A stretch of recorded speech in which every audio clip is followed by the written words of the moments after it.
Bien, amigos, vamos a entrar en materia local. Tenemos hoy día un invitado que nos va a hablar acerca de un proyecto muy interesante, pero yo antes quisiera referirme incluso a que el invitado, si a bien tiene, opine.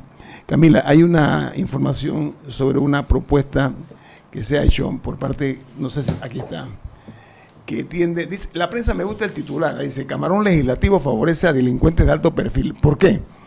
Porque han aprobado una reforma al Código Penal que va a obligar a los jueces de conocimiento y de cumplimiento a aplicar el trabajo comunitario a los condenados a penas no mayores de 5 años. Pero ¿saben qué? Esta reforma implica, a ver, presten mucha atención porque esto creo que puede ser otro elemento más para que Panama Papers siga ganando adeptos en el mundo, porque siempre nos vemos nosotros y que Panama Papers, o sea, tenemos ya esa marca, ¿no? Tiene que ver, presten atención, para las personas condenadas a no más de 5 años de prisión por corrupción. Eso tiene apellido y nombre y apellido. Blanqueo de capitales, también tiene apellido y nombre, ¿no? Y al igualmente por cualquier otro delito de alto perfil van a ser beneficiados con trabajo comunitario en entidades estatales. Yo lo pongo sobre la mesa porque a mí me parece que esto es otro exabrupto más que conspira contra la certeza del castigo. O sea, esto es decir, señores, no se preocupen, ustedes van a ir a limpiar la oficina del MIBI y usted va a ir al MOP.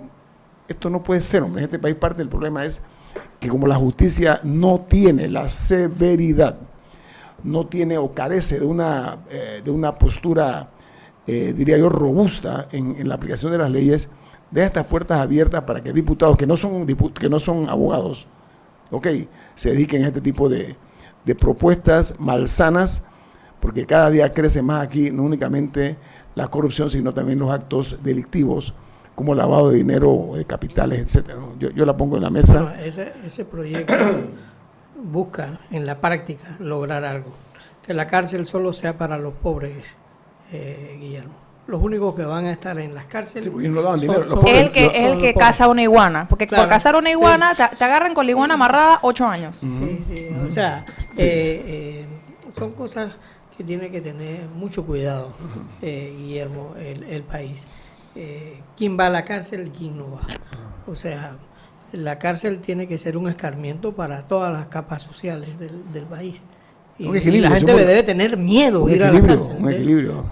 Pero hacer una cosa así, de poner que todo el que es condenado a menos de 5 años o de 5 años para abajo, no va a pisar la cárcel, Guillermo. En especial porque muchos de estos casos se hacen por acuerdo. Entonces tú puedes pedir que dame 4 años y 364 días.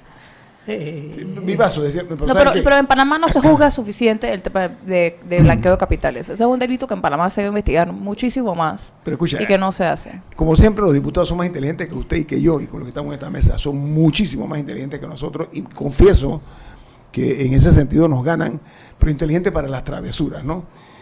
Esto ellos lo amarraron con una iniciativa legislativa de modificar los códigos para establecer lo que se llama la imprescriptibilidad de los delitos sexuales contra menores de edad. O sea, lo han amarrado, lo han fusionado con un tema que realmente es de alto perfil y que ellos han agarrado eso para montarse sobre esa plataforma y lograr meter este gol. Pero si existiera, que no recuerdo si era para el reglamento interno de la Asamblea o para qué, donde una vez se trató de introducirlo y se sacó, no recuerdo, que no se podía meter materia extraña en los proyectos, o sea, que no se podían hacer leyes chorizo, por llamarlas así.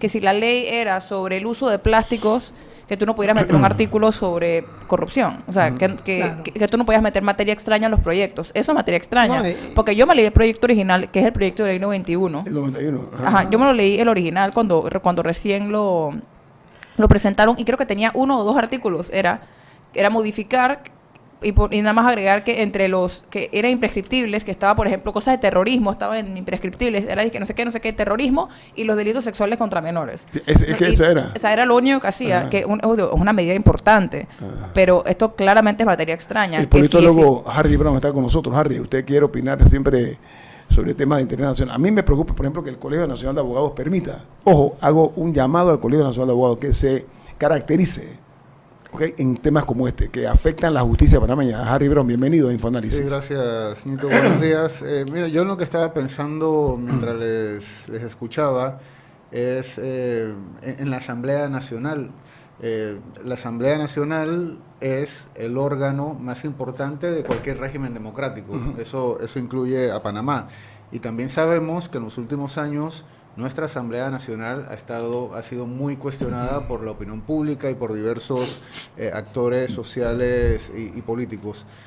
Independientemente de la medida, yo creo que, y además advertí durante la campaña electoral que con toda esta corriente de opinión que avanzaba el no a la reelección, yo decía que podíamos incluso barrer con todos los diputados y diputadas que había en el último periodo, pero que no necesariamente la Asamblea Nacional sería mejor, aunque llegaran personas nuevas.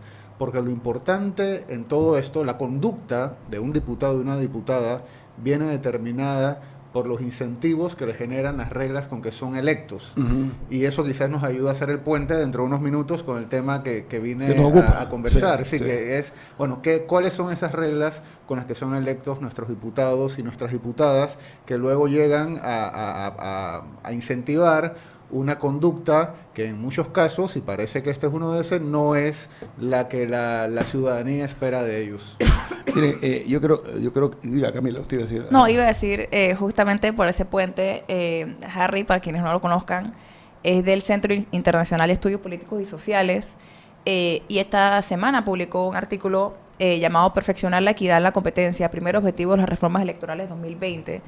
Es el tema que vamos a tocar con hoy. Y es que hace 2 semanas se instaló la Comisión Nacional de Reformas Electorales, que quizá haya pasado algo desapercibido, porque la verdad es que enero ha sido un mes muy convulsionado en temas noticiosos. La cantidad de muertos que hay este mes es impresionante.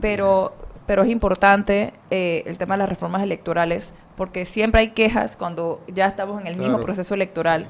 Nadie me dijo que esto era así, ¿por qué lo hicieron así? Bueno, este es el momento, recién instalada la comisión, para que tengamos esas conversaciones importantes hacia dónde queremos ir. Yo, Rubén, quiero retomar, porque usted tocó un punto muy sensitivo. Usted dijo una verdad y tiene que ser considerada así.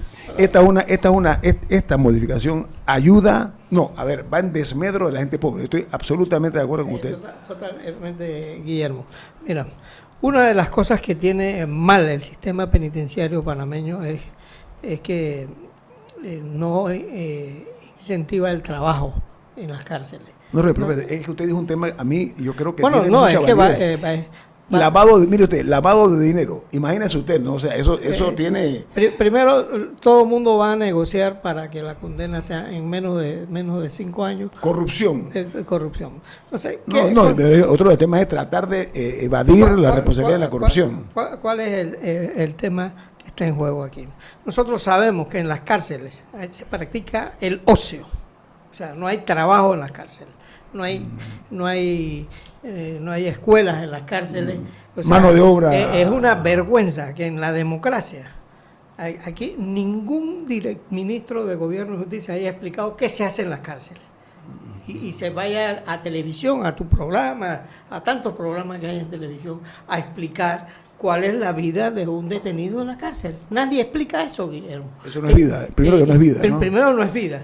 Entonces, nadie, los que estamos afuera, quisiéramos que los presos detenidos, los detenidos o los condenados se regeneren y se regeneren con trabajo. Yo conozco el trabajo que ojalá lo traigamos aquí, Guillermo, a Ricky Tribaldo. Invítelo. Que tiene una fundación que ha rescatado a jóvenes que hoy en día son gerentes de restaurantes, que eran niños delincuentes, y la fundación de él los ha rescatado, los ha entrenado, hacen exposiciones de pintura, de todo. Y la buena noticia que me dio es que en estos días estuve en un acto donde él fue y me dice: Rubén, cumplimos tu sueño, ya estamos entrando en las cárceles, se están entrando en las cárceles, Guillermo, porque las cárceles, no hay que tirar a los presos allá y botarles la llave, Guillermo, hay que hacer algo con los detenidos, y la realidad es que el ocio es el que predomina en las cárceles, Guillermo. y con el ocio no se hace nada. Camila. Bueno, ya para cerrar un poco el tema, un oyente preguntó, buenos días, sería bueno si dijeran quién llevó esa ley y qué bancada la apoya. Bueno, la ley original, que solo lidiaba con la imprescriptibilidad de los delitos Un sexuales diputado contra menores, independiente. fue el diputado Gabriel Silva del 87. Independiente. Lo que se le agregó, según el diario La Prensa, fue un grupo de diputados, entre ellos los perredistas Leandro Ávila y Zulay Rodríguez, al igual que Corina Cano de Molirena. Es lo que reporta el diario La Prensa. Y Gabriel Silva es el que la presentó. No, pero él presentó lo que era, o sea, un la proyecto que era imprescriptibilidad. nada más, era sencillamente que los delitos sexuales contra menores no prescriban. Ajá. O sea, que no venzan, Ellos que se agarraron puedan, y que se sean 15 montaron, años después, le todavía se agregaron puedan esto. investigar. O sea, ellos buscaron la aceptación que tiene una propuesta como esta Que es una tendencia- para colar este tipo de que es mamotreto. una tendencia mundial, porque digamos en el caso de los sacerdotes que han violado menores, se les ha condenado con 20 años o 30, que han pasado 20 o 30 años del hecho, y se les ha condenado porque la gente habla cuando realizan que ellos fueron objetos de un delito. Lo que pasa aquí, señoras y señores, repito, nosotros nos aguantamos todo este tipo de hechos manifiestos que siempre tienden a proteger los intereses de ellos y los intereses de la clase política. Porque como dije, miren, imagínense ustedes, esto realmente, temas vinculados al, por ejemplo, el blanqueo de capitales o al narcotráfico, y no estoy hablando del narcomenudeo, ojo, que eso es distinto, o que tiene que ver con delitos de alto perfil, vayan a limpiar las oficinas públicas. No, hombre, no puede ser, de verdad que no. Lo que decía Camila, el que se roba una iguana fue que tú dijiste, una iguana el tipo va 8 preso años. 8 años. Estamos promoviendo aquí una impunidad que va a seguirnos, nosotros vamos a seguir lamentándonos al ritmo que vamos. Pasando un poco al tema de las reformas Y no electorales. es el que se roba una iguana. No, Camila El puso que ejemplo. caza una iguana. No, Rubén, Porque no se la ha robado. lo estamos hablando a ver, es la inequidad que se promueve en este tema. Vamos al corte comercial. Al regreso, Harry Brown está aquí con nosotros esta mañana. Le damos la bienvenida. Viene más.